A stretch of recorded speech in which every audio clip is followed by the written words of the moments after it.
Welcome to our channel. Today we how to disable default card in DoorDash and re-add correctly, full guide step by step clearly. Open the DoorDash app on your mobile device. Tap on the profile icon in the top right corner of the screen. Select payment methods from the drop-down menu. Here, you will see a list of your saved payment options.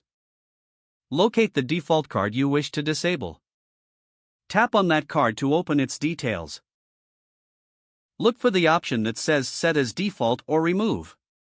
If you choose to remove, confirm the action. If you wish to simply disable it, look for an option to edit settings. Make sure no other payment option is set as the default. To re-add a card, go back to the Payment Methods section. Tap on Add Payment Method to enter a new card. Fill in your card details accurately. Ensure to select the checkbox for Set as Default if desired. Once completed, save your changes. Your new card is now added and can be used for future orders. You have successfully disabled your previous default card and re-added your new card correctly.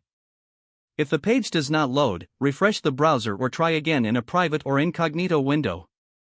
Make sure you are using the correct email address, then retype it carefully to avoid small typos.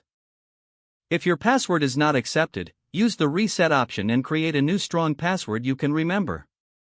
Check your spam folder for verification or security emails, then complete any requested. Enable two-factor authentication if available to improve account security and reduce unauthorized access risk. After signing in, review your profile details so your contact information and settings are accurate and current. If you see an error message, note it down and try again after restarting your device and internet connection. Log out when you finish, especially on shared devices, to keep your account and payment information secure. If the page does not load, refresh the browser or try again in a private or incognito window. Make sure you are using the correct email address, then retype it carefully to avoid small typos. If your password is not accepted, use the reset option and create a new strong password you can remember. Check your spam folder for verification or security emails, then complete any requested confirmation steps.